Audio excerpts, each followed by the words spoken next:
Guys, it's Reese from the Reese Corner channel, and if you saw the thumbnail and title of this video, you know today I'm going to be talking about the FNAF movie. So yeah, the FNAF movie's been out for a while now. It's been out for a few days. So in today's video, I'm going to be going over my favourite scenes from the movie. So yeah, let's get straight into it. And before I get into it, I just want to say personal thoughts on the movie, because to be honest, this isn't going to be much of a review of the movie, as it's just going to be me like talking about my favorite parts and moments. I loved it. I personally got a lot of enjoyment out of it. I thought it was super fun, and again, I just got a lot of fun out, and overall, I just had a great time with it. And if you're a FNAF fan, I would highly recommend you watch it because it's super cool as a FNAF fan to watch. But yeah, anyways, let me just talk about my favorite scenes. I'm gonna go through this pretty quick today, because there's a lot, so I'll go through it pretty quick. The opening segment's really cool. It shows a night guard getting attacked, getting stalked and attacked in the pizzeria, as you would expect.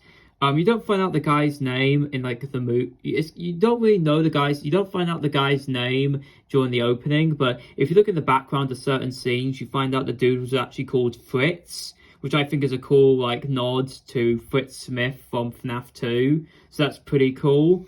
You then get into the actual opening sequence of the movie, which is shown via some cool like 8-bit art, which is definitely meant to represent the 8-bit mini games throughout the FNAF series. I don't know if they would incorporate any of the mini games into the movie, especially since this movie is very much based on FNAF 1 and not like FNAF 2 or anything. But the fact that they did find a way to incorporate the mini games was really fun, and yeah. Other than that, just gonna go through my favorite parts. Obviously, the YouTuber cameos were great.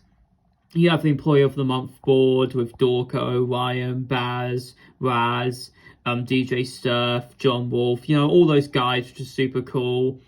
And then for physical cameos, you had an unexpected appearance of MatPat, which is super fun. MatPat just appears early in the movie, which is super unexpected, but also really fun. He drops his iconic, infamous "It's just a theory" quote, which is super funny to hear. Made me laugh out loud, and it was just super fun. Obviously, and then we have Corey. Corey as Corey X Kenshin as a taxi driver. Again, really fun.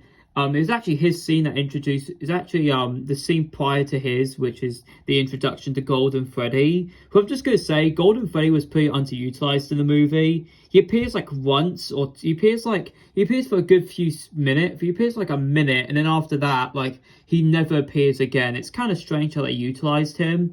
Hopefully in future movies we get more of him, because while we definitely get a lot of the spirit possessing Golden Freddy, we don't get much on Golden Freddy himself. So hopefully in like future movies they make based on FNAF, they can like feature more of Golden Freddy, because that'd be really cool. Other than that, the animatronics were great, as we expected. Jim Henson's Creature Shop did a blast with them.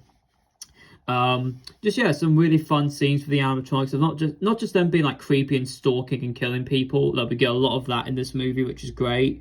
There's also just scenes of them like goofing around, like acting like children, and it's just really fun. It's really fun to see more of a playful side of the animatronics.